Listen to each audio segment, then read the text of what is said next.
آخری بات جو ہم نے کیا تھا ذکر سورۃ القصص میں سے، وہ اس بات کا تھا کہ موسیٰ علیہ السلام نے ایک حادثہ ہوتے دیکھا. مصری قوم کا کوئی پولیس والا، کوئی فوجی کسی شہری کو مار رہا تھا، پیٹ رہا تھا. انہوں نے دیکھا کہ شاید یہ اسی طرح کا حادثہ ہے جو ہزاروں دفعہ یہاں ہوتا ہے. بنی اسرائیل تو غلام قوم ہیں، ان پر ہمیشہ ظلم ڈھائے جاتے ہیں، تو یہ بھی اسی طرح کا ایک اور کیس ہو رہا ہوگا. تو انہوں نے فیصلہ کیا کہ وہ جا کر مدد کریں ظالم کے خلاف. تو انہوں نے جا کے پولیس والے کو یا فوجی کو مکہ مار دیا. فقضا علیہ، اللہ تعالیٰ بتاتے ہیں کہ وہیں اس کی موت ہو گئی. اور اسی وقت موسیٰ علیہ السلام کو اس بات کا خیال آیا کہ یہ جلد بازی شیطان کا عمل تھا. فوراً الفاظ ان کے منہ سے یہ نکلے ہیں، قال ھذا من عمل الشیطان. انہوں نے کہا یہ شیطان کے عمل میں سے ہے. انہ عدو مضل مبین، کہ وہ دشمن ہے اور وہ گمراہ کرتا ہے. اصل میں انسان کی نیت اچھی ہو اور وہ کوئی ظلم ہوتے دیکھے، کوئی ناانصافی ہوتے دیکھے، تو انسان کی فطرت میں ہے کہ وہ اس کے خلاف کوئی اقدام کرے، کچھ کرنے کی کوشش کرے. بڑی مشہور ہے حدیث رسول پاک کی صلی اللہ علیہ وسلم، من رآ منکم منکرا، تم میں سے کوئی خراب چیز کوئی دیکھے، فلیغیرہ بیدہ، تو ہاتھ سے بدلے. فمن لم یستطع فبلسانہ، اگر نہ کر سکے تو کم از کم زبان سے تو کرے. ومن لم یستطع فبقلبہ، اور نہ کر سکے تو کم از کم دل میں تو اس کو بری لگے. وذالک اضعف الایمان، وہ ایمان کی سب سے کمزور حالت ہے. تو جو موسیٰ علیہ السلام نے کیا وہ تو اصل میں ایمان کا تقاضا ہے.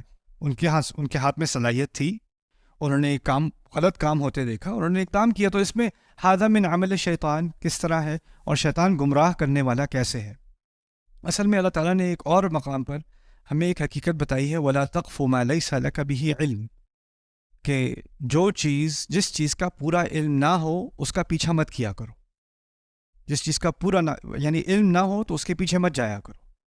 ایک اور مقام پر اس کا اس سے کچھ تعلق بھی ہے. یوسف علیہ السلام کے قصے میں یوسف علیہ السلام نے سورہ یوسف میں جھوٹا الزام لگوایا اپنے بھائی پر، اور اس کی وجہ سے ان کو گرفتار کیا گیا اور ان کو رکھ لیا گیا. اگر میں آپ کو یہ نہ بتاتا کہ یوسف علیہ السلام کا عمل تھا تو آپ کو خود سے یہ خیال آتا کہ یہ بہت غلط بات ہے، ایسا نہیں ہونا چاہیے. اللہ تعالیٰ نے اس کے بیک گراؤنڈ میں، اس کے پیچھے کیا اصل میں ہو رہا تھا وہ ہمیں سمجھایا اور کہا ما کان لیوسف ان یأخذ اخاہ فی دین الملک. یوسف علیہ السلام کے لیے ممکن نہیں تھا کہ وہ اپنے بھائی کو اپنے پاس رکھ لیتے جو بادشاہ ہے اس کے قانون کے تحت. یعنی ان کی کوئی امیگریشن پالیسی تھی یا ان کی کوئی ریزیڈنس پالیسی تھی. اگر آپ وزٹر بن کے آئے ہوئے ہو تو آپ وہاں نہیں رہ سکتے، اور ان کو معلوم تھا کہ میں نے ہر حال میں اپنے بھائی کو اپنے پاس رکھنا ہے.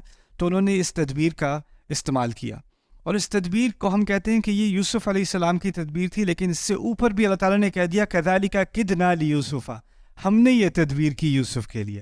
یعنی اللہ تعالیٰ نے اپنے اوپر اس تدبیر کو منسوب کر لیا. یہاں میں اس بات کا حوالہ اس لیے دے رہا ہوں کہ کبھی کبھار آپ کو بظاہر لگتا ہے کہ یہ چیز غلط ہے، لیکن آپ کو پورا قصہ نہیں معلوم، آپ کو جس 5% نظر آ رہا ہے. جو کچھ آپ سنتے ہیں کسی اور کے بارے میں، آپ کو 1% معلومات ہے، اتنی سی معلومات ہے آپ کے پاس. اس کی بنیاد پہ آپ کہیں یہ تو بہت بری بات ہے، یہ تو بہت اچھا ہوا، آپ نے فوراً فیصلہ کر دیا.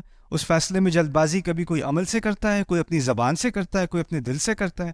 لیکن معلومات نہ ہونے سے پہلے اگر انسان فوراً فیصلہ کر لے تو وہ اس کی غلطی ہے، وہ اصل میں اس کی غلطی ہے. اچھا، اب ہوا یہ کہ موسیٰ علیہ السلام کو اس بات کا اندازہ ہو گیا کہ نیت اچھی پھر بھی ہو لیکن معلومات پوری نہ ہوں تو فیصلہ کرنا اور فیصلے میں جلد بازی کرنا یہی شیطان کے ہیلوں میں سے ایک ہیلا ہے. اس کی ایک تدبیر ہے انسان کو برباد کرنے میں. تو ان کو اس بات کا احساس ہوا اس کم عمری میں بھی کہ اس طرح جذبات کو سے کھیلا جاتا ہے، شیطان ان سے کھیلتا ہے اچھی نیت کو برے کام کے لیے استعمال کرنے میں.